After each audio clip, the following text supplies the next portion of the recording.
राम राम राम।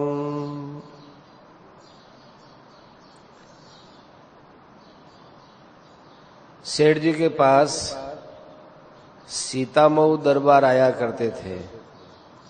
सीतामऊ है मध्य प्रदेश की एक स्टेट।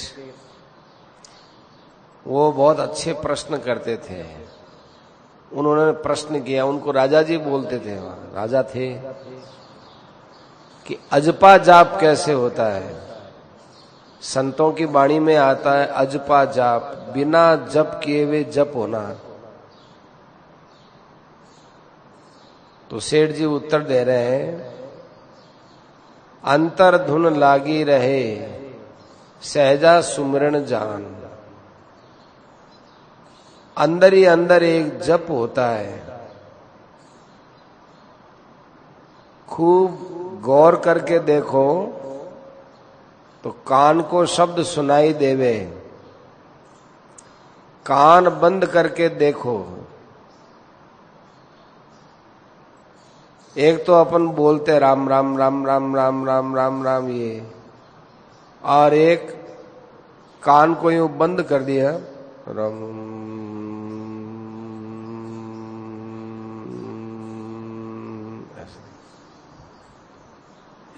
दूसरा है श्वास आता जाता रहे, उससे सोहम होता रहे। सांस खींचे तो सो निकलता तो हम।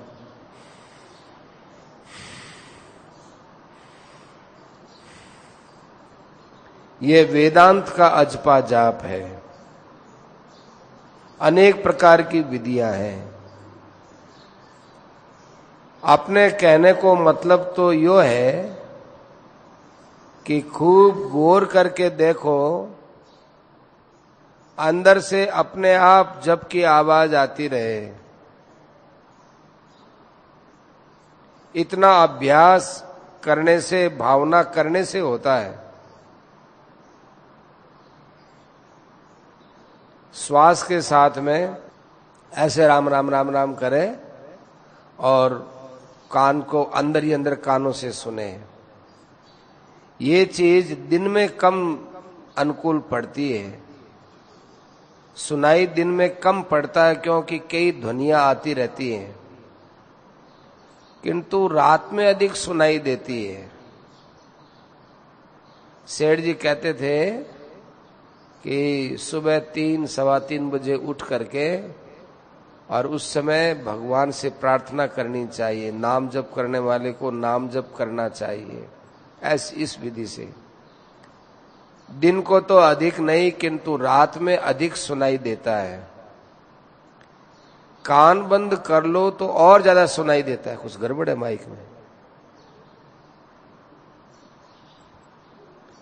वेदांत के सिद्धांत जो है वे आगे जाकर अनहद नाद बोलते हैं। अनहद नाद का अर्थ है कि बिना आवाज किए अंदर आवाज आना। ये निराकार में होता है। निराकार का ध्यान करते हैं, उस समय में कोई ओम का नाम लेता है, कोई राम का नाम लेता है, अपने आप ही नाद होता है। वो स्वयं ही सुनता है, दूसरा नहीं सुनता। और जैसे हम बोलते हैं ऐसा बोला नहीं जाता है, क्योंकि बोलने में तो ये आहत हो गया। जैसे पेटी बाजा है, इसमें यूं अंगुली पर रखते हैं तो उसमें आवाज होती है। तबला है, इस पर यूं पीटते हैं तो आवाज होती है। ऐसे शब्दों के ऊपर बोला जाता है तो वो आहत नाद है। परंतु जब भगवान के ध्यान में बैठते हैं, चाहे निराकार हो, चाहे साकार हो, चाहे राम हो, चाहे कृष्ण हो, चाहे ओम हो, जिसका भी भाव करते हैं वो सुनाई देता है। ध्यान करते हैं, प्रत्यक्ष में अपने आप सुनाई देता है। पहले तो कान के अंदर धू धू धू धू की आवाज आती है। यूं अंदर जैसे शुरू शुरू में ये धू धू की आवाज आती है, फिर इंजन के माफिक आवाज में परिवर्तन होता है, फिर घड़ी के माफिक आवाज आती है। शरीर भी तो एक घड़ी है, जैसा उसमें हम भाव भरते हैं वैसा सुनाई देता है। दुनिया की बातें भरेंगे तो चाहे कहीं जाकर बैठ जाओ, चाहे गंगा जी के पास बैठो, चाहे गंगा जी के अंदर बैठो, चाहे जंगल में बैठो, दुनिया याद आएगी। भगवान की बात भरोगे तो भगवान के शब्द आएंगे। अपना काम तो भगवान को अंदर भरने का है, और जबकि भावना करना है वही अजपा जाप है। अभ्यास करना चाहिए। अभ्यास होने पर